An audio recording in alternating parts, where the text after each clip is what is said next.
Au niveau de l'évolution de la production bio en Wallonie, quel est le nombre de producteurs? Oui, ben normalement, évidemment, en présentiel, je fais des quiz ici, c'est un peu plus compliqué, mais donc répondez dans votre tête, ce sera plus facile. Selon vous, quel est le nombre de producteurs bio wallons en 2020? Puisque souvent les gens sous-estiment ce nombre. Et en fait, maintenant, on est à 1901 fermes certifiées bio. Donc, c'est en plus au 31 décembre 2020. Donc, un an plus tard, on aura encore, on ne sait pas encore, mais peut-être 80 fermes supplémentaires ou peut-être 100, à voir. Et donc, si on regarde le nombre de fermes, ben, depuis 10 ans que je travaille dans le secteur bio, il y a environ 100 nouvelles fermes bio chaque année. Et donc, si on regarde en Wallonie, donc on a 1901 fermes, ce qui représente une ferme sur 7 qui est bio en Wallonie. En Flandre, c'est 593, et donc ça fait 2500 fermes certifiées bio. Donc, c'est vraiment important de se rendre compte parce que c'est vraiment plus du tout marginal dans le secteur agricole wallon. Au niveau de la proportion de la surface agricole utile en Wallonie, mais pareil, ça a pas mal évolué. Donc maintenant, on est à 12% de la surface agricole utile qui est certifiée bio. Ça fait 90 000 hectares. Et donc, si on regarde sur la surface bio, ben, 91% des hectares sous contrôle bio en Belgique sont en Wallonie pour seulement 9% en Flandre. Parce que souvent, par exemple, à Bruxelles, ils nous disent mais pourquoi vous parlez plus de la Wallonie que de la Flandre? Il y a bien sûr Bioform Vlaanderen qui s'occupe des Flamands. Je dis il y a plus de chances de trouver de la production bio en Wallonie simplement parce qu'il y en a beaucoup plus. Alors, si on regarde par commune, c'est aussi assez différent d'une commune et d'une région à l'autre.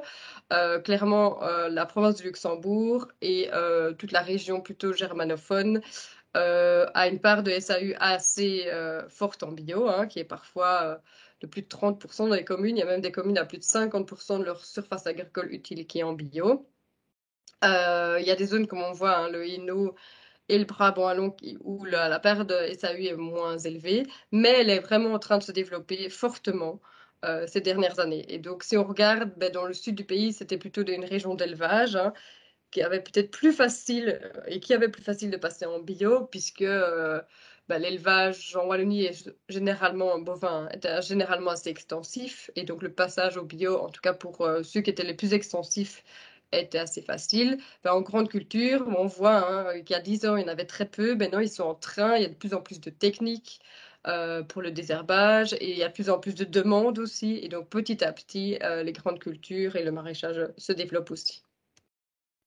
Donc, si on regarde donc, par rapport à ces 90 000 hectares, mais comme la Wallonie, c'est une terre d'élevage, il y a clairement beaucoup d'élevage en bio. Et donc, si on regarde par rapport à ces 90 000 hectares, 65% c'est des prairies permanentes, 9% des prairies temporaires, 22% des grandes cultures. Et si on regarde, les légumes ne représentent que 2,6% de la surface bio totale et les fruits seulement 0,6%. Donc, en pourcentage, c'est clair que c'est vraiment pas encore beaucoup, mais ces chiffres progressent chaque année. Et c'est juste pour que vous ayez une idée de ce que se présentent les grandes cultures. 48% c'est des céréales, 32% c'est des mélanges, donc ça c'est vraiment principalement pour le bétail, 11% des cultures fourragères et alors encore 4% des pommes de terre, donc ça représente 700 hectares de pommes de terre. Alors, mais non, parlons surtout des légumes. Les légumes représentaient en 2020 2295 hectares de légumes certifiés bio. Mais attention, il y a quand même une grosse part qui est pour l'agro-industrie. Par exemple, pour les entreprises de surgélation comme SB Frost ou Ardo, ou ce genre de grosses entreprises, mais quand même 45% pour le marché du frais, donc environ 1000 hectares sont pour le marché du frais. Alors, si on regarde, donc mes statistiques donc, viennent de la région wallonne qui les demande aux organismes de contrôle. Malheureusement, on n'a pas toujours beaucoup de détails et en fait, plein de fois, surtout pour les maraîchers, j'ai légumes variés. Donc, je ne sais pas en déterminer grand-chose sur ce qu'il y a derrière. Donc, j'ai 76% de la surface de légumes en légumes variés. Sinon, on voit que les autres, c'est en pois et en haricots. Et donc, en pois et en haricots, c'est clairement pour l'agro-industrie. Et sinon, on peut remarquer 33 hectares de plantes aromatiques et médicinales et 28 hectares de cultures sous serre. Bon, pas encore énorme. Si on regarde par rapport à la répartition des producteurs bio, donc qui font des légumes pour le marché du frais, ben, on voit que la majorité, 146 producteurs ont moins d'1 hectare de légumes en 2020, 80 ont entre 1 et 3 hectares, 30 entre 3 et 6 hectares, 24 entre 6 et 10, 14 entre 10 et 15, et seulement donc 4 ont plus de 20 hectares de légumes pour le marché du frais actuellement en Wallonie. Donc, il y a clairement une grosse majorité de maraîchers sur petite surface.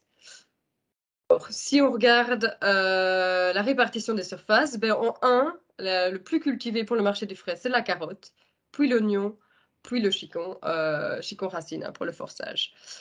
Et après, le poireau, mais donc la carotte, ça représente 183 hectares, donc environ 20% de toute la surface de légumes cultivés pour le marché du frais. Alors, au niveau des surfaces de pommes de terre, ça fluctue pas mal d'année en année. Ben, c'est selon aussi ben, l'équilibre, les prix des années précédentes et surtout s'il y a eu des années en surplus, ben, les producteurs en produisent moins. Il y a 70, donc ça représente 700 hectares en 2020. 74% c'est pour le marché du frais et 26% pour la transformation. C'est extrêmement différent du conventionnel où vous entendez, j'ai pas les chiffres précis, mais je sais qu'il y a une très grande majorité qui est pour la transformation et la production de frites et autres pour l'exportation. En bio, c'est quand même encore majoritairement pour le marché du frais. Et si on regarde, ben, ces 700 hectares, ça représente seulement que 1,6% de la surface wallonne en pommes de terre. Donc c'est vraiment pas grand-chose. Par rapport à la surface de fruits, parce que je me suis dit, on parle pas mal de maraîchage, mais il y a quand même beaucoup de maraîchers qui ont des fruits ou qui développent soit des petits fruits, soit même quelques vergers. Donc j'en ai parlé aussi. Ça représente 500 hectares en 2020. Ça a très très fort augmenté. Ça se développe de plus en plus. Vous regardez, en 2011, il y avait seulement 100 hectares de fruits. Maintenant, on est à 550. Donc ça se développe très très fort. Et surtout, ce qui est intéressant, c'est de voir le pourcentage de conversion. Parce que pour les cultures pérennes, donc pour les arbres fruitiers, il faut 3 ans de conversion. Et pour les vignes aussi. Et en fait, on remarque, donc pour l'arboriculture fruitière, c'est 319 hectares. En haute tige et en basse tige, j'ai pas de différence. Pour les vignes, on est à 132 hectares. Ce chiffre a quadruplé en quelques années. C'était presque inexistant il y a 4 ans. La superficie en vigne, elle se développe très fort. En noyer et noisetier aussi, ça se développe 70 hectares. Et en fraises et petits fruits, seulement 29 hectares certifiés bio pour toute la région wallonne.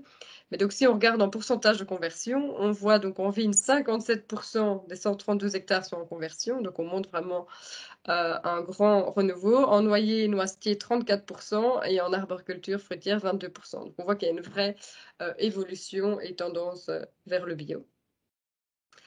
Et juste pour que vous ayez une idée par rapport à la Flandre, donc en Wallonie, comme je l'ai dit, il y a seulement 2% des légumes par rapport à la superficie certifiée bio, 1% des fruits et 1% de pommes de terre pour 74% de prairies. En Flandre, c'est vrai que les légumes représentent 10% de la surface bio, les fruits 9% et les pommes de terre 2%, mais comme ils ont 10 fois moins d'hectares, ben en fait, il y a quand même plus de légumes certifiés bio en Wallonie, puisqu'on a 2295 hectares certifiés bio en légumes pour 885 en Flandre. Voilà, c'est juste pour que vous ayez un peu une idée de ce que représente la production de légumes bio en Wallonie.